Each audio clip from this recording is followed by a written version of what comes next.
Oke, kita mulai ya. Assalamualaikum warahmatullahi wabarakatuh.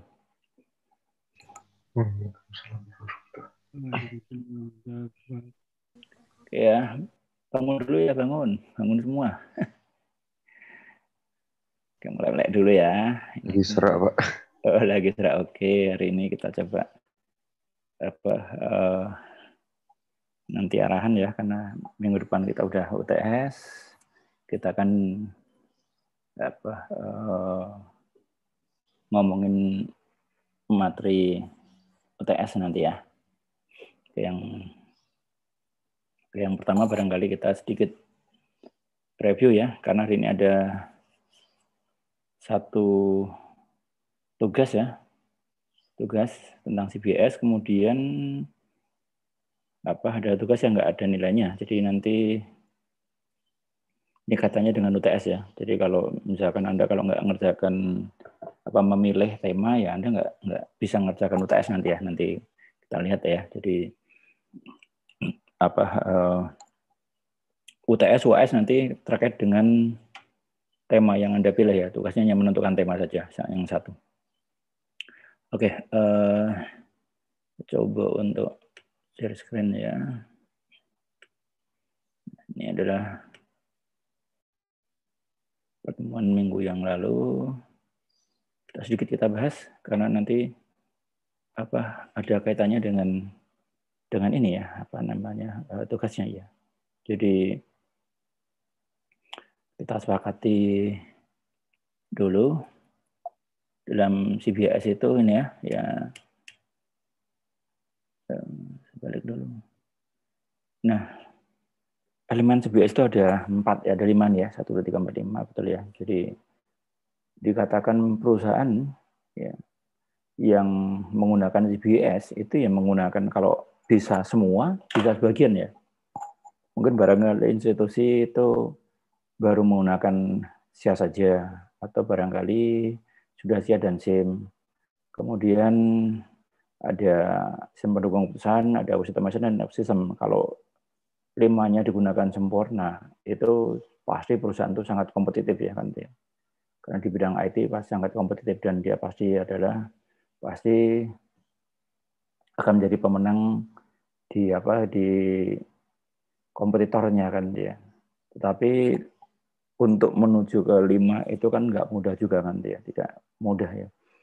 Jadi Amikom membangun sistem itu sejak sama Amikom ya 98 ya. 98 itu kita bangun, mulai tahun 2000 itu kita udah pakai sistem ya. Jadi mulai KS, KHS, kemudian berkembang cetak ijazah, kemudian presensi dan seterusnya ya, pelan terus akhirnya sehingga tahun terakhir kayak 2000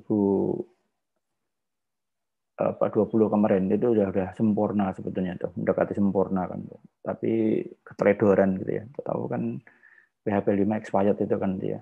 Habislah sudah kan dia. Ya analoginya seperti inilah. Anda punya data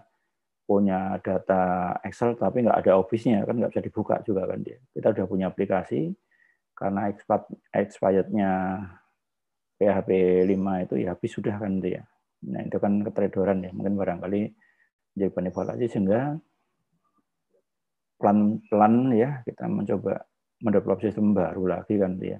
Ya tidak bisa betunduk langsung jadi kan dia adalah melalui sebuah proses ya kan dia, melalui sebuah proses jadi kan jadi kita punya aplikasi terus kemudian harus laporan ke Forlab ya. Nanti kan ada web service ya. Web service itu software yang menggabungkan antara sistem PDDikti ya yang miliknya pemerintah yang itu ya menurut saya ya jauh dari sempurna kan dia. Nah ini harus web service-nya, kemudian kita udah punya aplikasi yang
sudah saya ya. Halo? Sudah nyambung lagi saya? Sudah, Pak, sudah. Ya? Sudah, Pak. Sudah. Oke. Ya. Ya, terima kasih. Ini mati lampu sebentar. Sesaat mati lampu. Oke. Saya kembali lagi. Oke, kembali di sini lagi ya. Jadi develop sistem itu butuh sebuah proses ya. Nanti setelah UTS kita akan siklusnya seperti apa nanti ya. Seperti apa. Kemudian kita pelan-pelan, yang penting kita udah paham dulu kan dia. Jadi Anda udah paham apa itu SIM ya, elemen SIM itu, material SIM itu apa saja kan ada di software database itu ya kemarin ya. Nah ini adalah bagaimana kita ngomongin tentang GBIS kan. Jadi GBIS informasi berbasis komputer itu Anda boleh cek gitu, hampir semua perusahaan sekarang berlomba-lomba ya. Ini saya lihat ini saya bingung tadi kan buka Tokopedia ternyata dia ada pembaharuan interface kan ya. Kadang-kadang pembaharuan itu kan sudah diuji kan dia. Seperti misalkan maka fungsi dari UI UX kan dia sekarang semerawut saya lihat itu. Jadi ini ada keahlian UI UX-nya itu, desain interface-nya kan dia itu penting banget dia. Biasanya adalah orang yang punya kekuatan di multimedia kan dia. Kalau misalkan Anda punya kemampuan coding yang hebat pun belum tentu Anda punya art kan dia. Nah, cuman nggak boleh dalam mendevelop sebuah sistem itu nggak boleh itu saudara saya kan nggak boleh kan dia, dan ada ada kebutuhan pasar kan dia. Nanti kan Anda barangkali nanti ada mata kuliah yang berkaitan dengan citra kan dia, IMK ya itu. Interaksi manusia dan komputer itu kan desain jadi interface yang bagus seperti apa kan dia. Saya beberapa kali bimbing gitu ya. Itu skripsi itu kan dia kadang-kadang selera yang membuat itu interface-nya itu ada yang pink semua gitu ya. Jadi ya enggak menurut saya nggak pas kan dia misalkan. Jadi sesuai misalkan mestinya waktu kan desain sebuah sistem itu waktu kita membuat interface itu ditanya keinginannya, maka kan kemarin ada akurat tepat waktu dan relevan 3 hal itu mesti bagaimana relevan itu ya sesuai dengan permintaan. Misalkan saya pengen interface-nya itu berbasis warna apa misalkan, kalau Amcom itu kan dominan ke ungu kan dia, ya jangan dibuatkan pink dan sebagainya. Oke, ini adalah jadi kalau full CBS ini ada 5 nih ya, full CBS. Tapi ada beberapa perusahaan ya, mungkin barangkali kalau kita lihat Swalayan itu paling cuma satu CBS saja, siap bisa SIM ya. Salah satu di antaranya kan dia. Itu jarang lah dia sampai menggunakan DSS. Bisa juga, tapi kalau untuk dengan klien mungkin office automation saja, enggak sampai office automation, tapi kalau itu antara misalkan kayak Pamela komunikasi antar cabang dia di Jogja itu, kalau mungkin ada Indomaret itu franchise ya, dia terintegrasi sistemnya. Nah, dia mungkin barangkali sudah menggunakan office automation kan dia, kita nggak tahu kan dia. Ya kalau melihat sebuah institusi ya survei ke sana kan dia. Oke. Nah, coba ya, nanti tugas kita hari ini itu terkait dengan elemen ini ya. Jadi di sini kan dia. Nah, di situ ada 5 peran utama GBIS ya. Ada peran efisiensi, efektivitas, komunikasi, kolaborasi, dan kompetisi. Nah, sebagai contoh misalkan saja kita lihat ya satu-satu swalayan ya. Bagaimana swalayan itu memenangkan sebuah kompetisi apabila dia menggunakan GBS, atau mungkin salah satu elemen GBS saja lah. Sebagai contoh misalkan gini, ada satu swalayan yang sudah menggunakan Komutres ya, pakai aplikasi informasi penjualan nanti ya. Mungkin taruhlah Indomaret atau apapun di sana kan dia. Terus Anda ada tetangga, mungkin ada satu swalayan yang mungkin besarnya sama, tetapi dia pakai kalkulator kan dia. Pakai kalkulator. Kita bandingkan ya, head to head.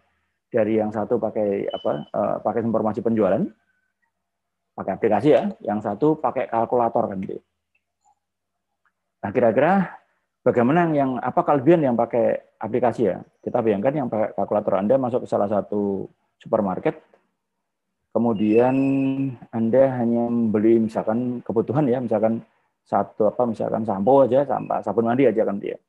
Tetapi karena pakai kalkulator ya, Anda bayangkan itu Anda masuk swalayan, pakai keranjang, banyak orang, Anda cuma bawa 2 saja, terus kemudian dia menggunakan kalkulator.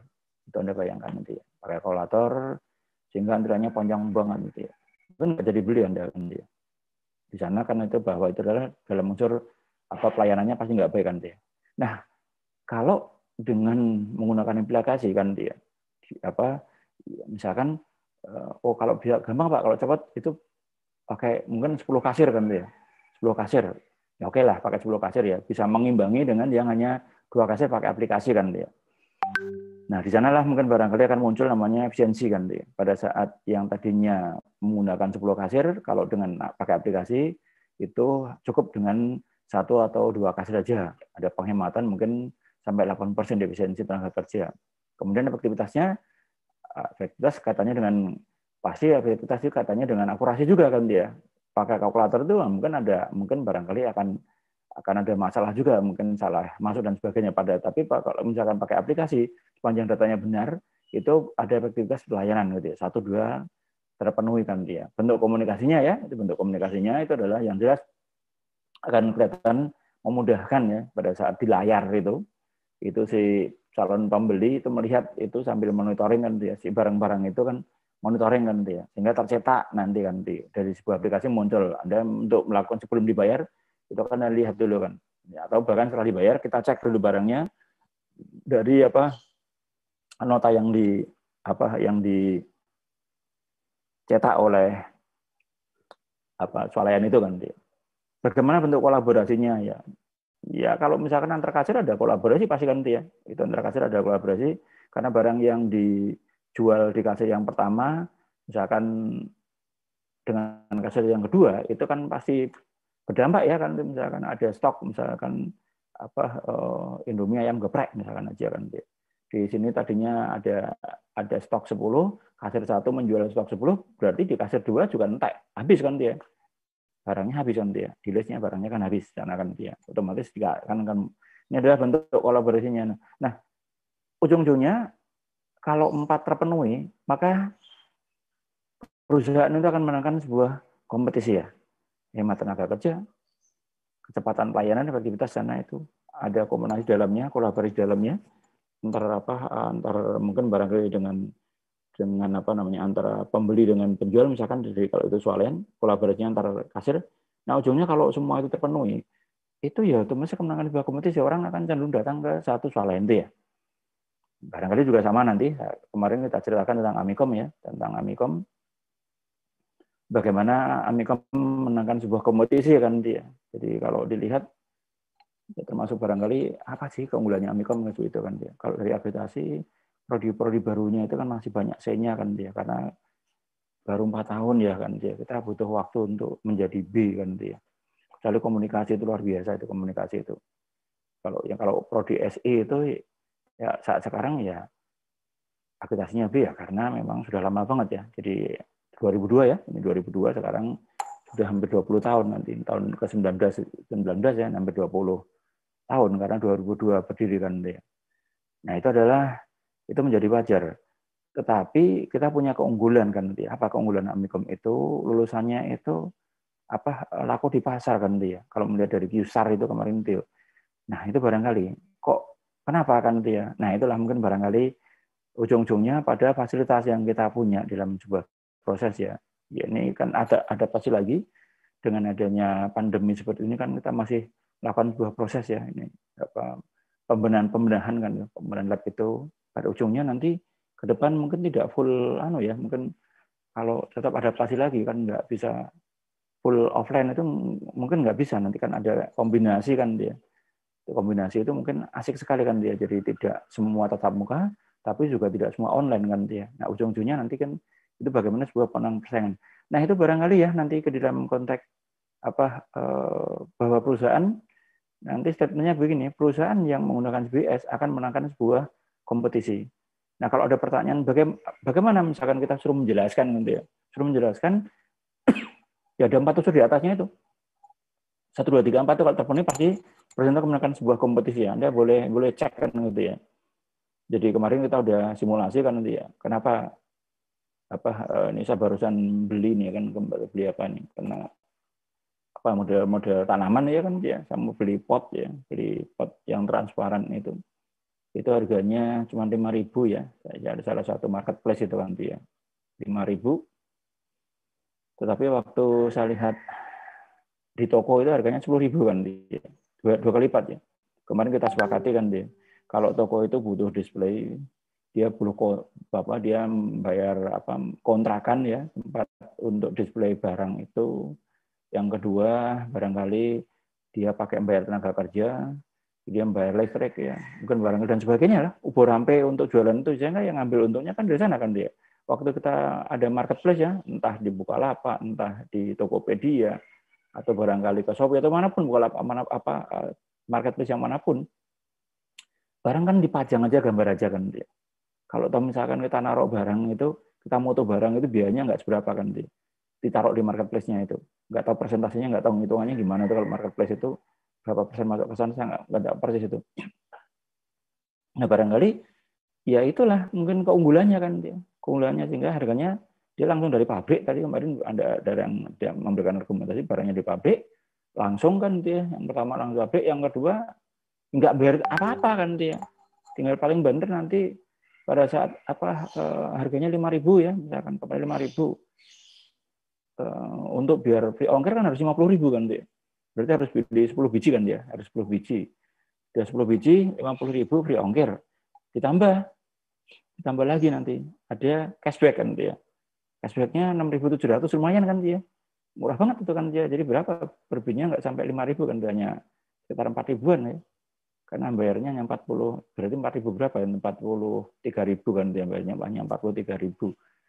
Bayangkan kalau saya beli kemarin, kalau beli di toko itu 10.000 kan dia. Nah itulah mungkin barangkali itulah bagaimana perusahaan yang menggunakan CBS itu ya menangkan sebuah kompetisi. Dan kemarin kita sepakati bersama-sama cepat atau lambat itu mall itu kalau jualan baju ya nggak laku kan dia. Wong kita tinggal buka online saja harganya lebih murah kan dia.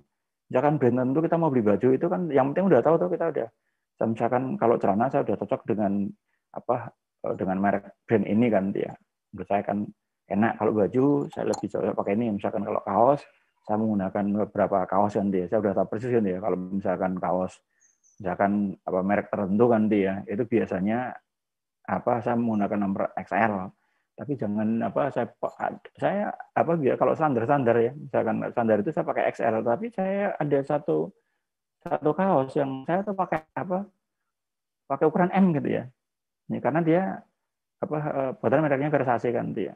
Mungkin bagi Anda asing ya, Versace itu sebetulnya bikinan Indonesia itu, Indonesia, tetapi dia adalah lisensi dari Prancis atau Italia, saya nggak tahu itu Versace itu kan dia. Itu saya pakai ukuran M itu sama dengan XL besarnya kan dia, karena dia sebetulnya ekspor. Nah itu adalah seperti ya contoh-contoh seperti itu. Oke, nah coba nanti ada 2 tugasnya. Yang tugas pertama nanti Anda masuk ke classroom, yang intinya berikan sebuah analogi, berikan ilustrasi bagaimana, harus dengan contoh ya. Dengan contoh, kalau nggak contoh sulit sekali kan dia. Bagaimana, atau mungkin barangkali kalau perusahaan menggunakan CBIS itu akan melakukan sebuah kompetisi. Nah, nanti Anda masukkan unsur efisiensinya. Jadi misalkan Anda ambil sampel apa tadi ya. Boleh tadi ya, misalkan kayak jualan di marketplace ya.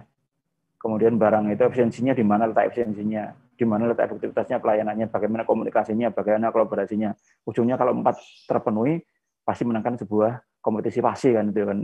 Jadi si perusahaan itu juga akan diuntungkan ya kan ya. Saya nggak tahu marketplace itu cara dagangnya dia ngambil keuntungannya kan juga banyak iklan di sana kan dia. Oke.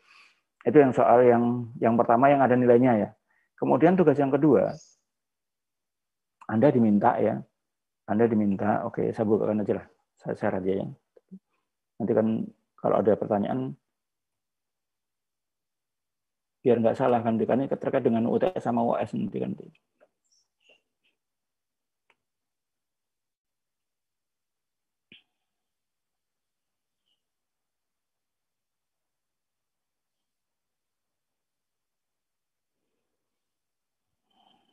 Oke,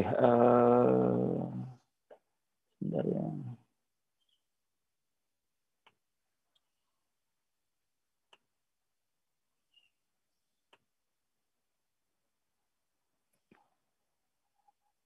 Jadi tugas yang kedua ini nggak ada nilainya, tetapi ini terkait dengan terkait dengan UTS ya.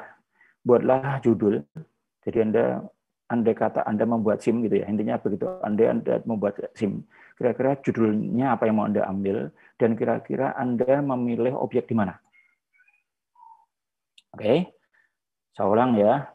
Jadi Anda hanya menuliskan saja nanti. Anda tapi untuk saya beri waktu sampai besok ya. Itu Anda tentukan dulu. Kira-kira kalau Anda andai kata membuat SIM ya, kira-kira SIM apa yang Anda buat? Kemudian kira-kira menjadi objek itu di mana? Sebagai contoh misalkan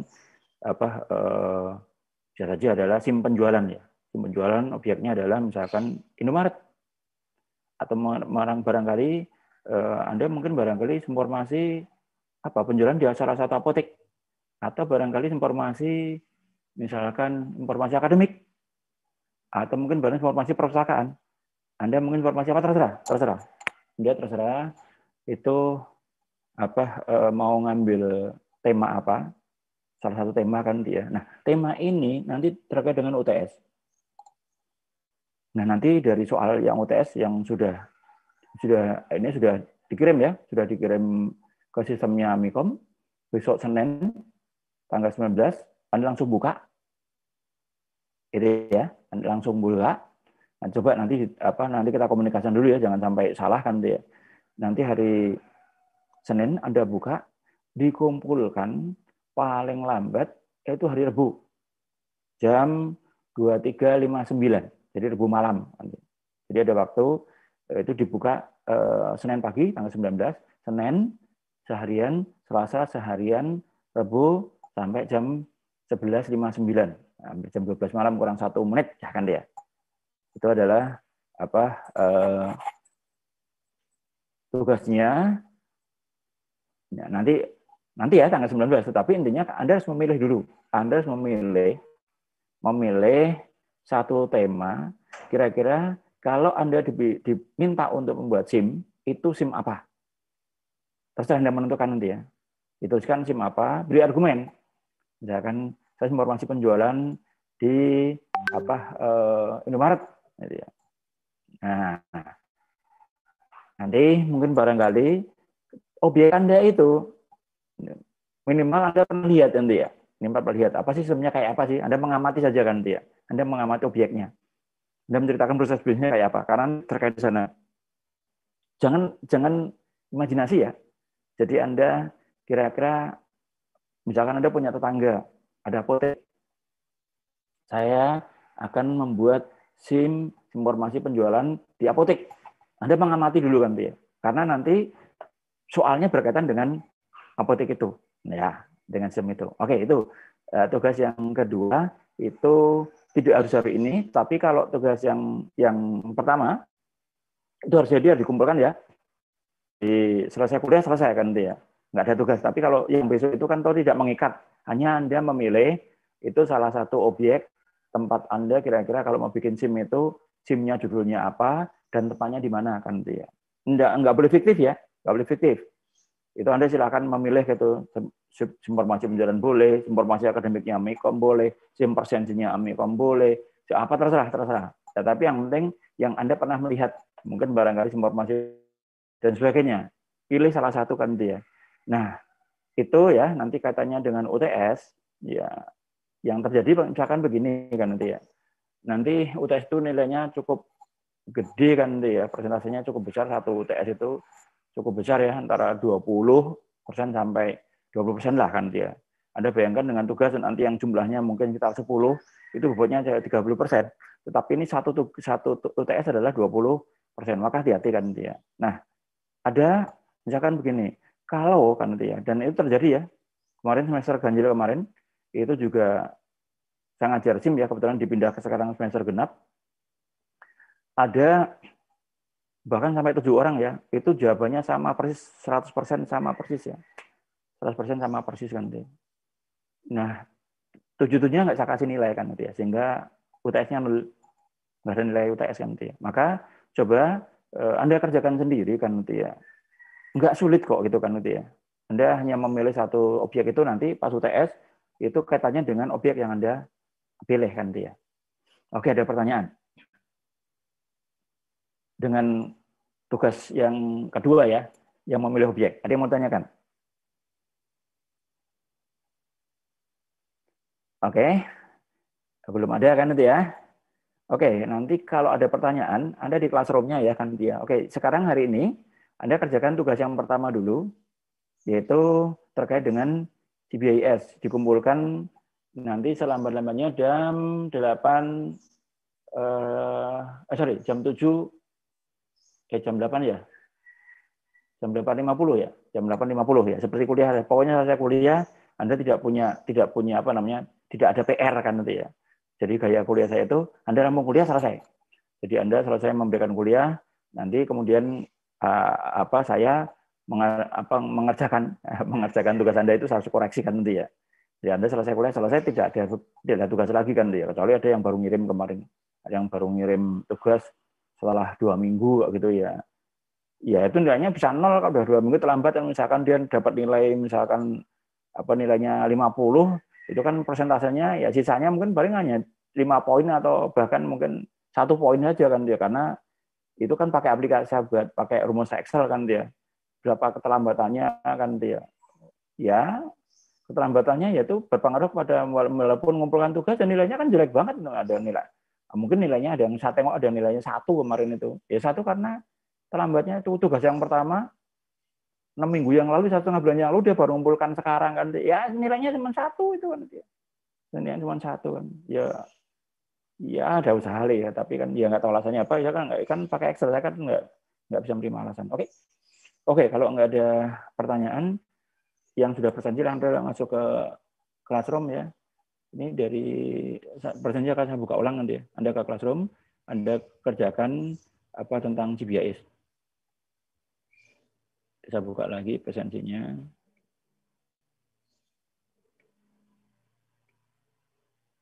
Oke, kelihatan. Silakan yang presentasi.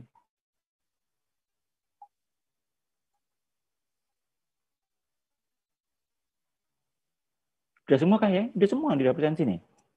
Oke ya, kalau sudah presentasi semua, silakan Anda langsung ke classroom untuk mengerjakan tugasnya. Oke, ada yang tanyakan?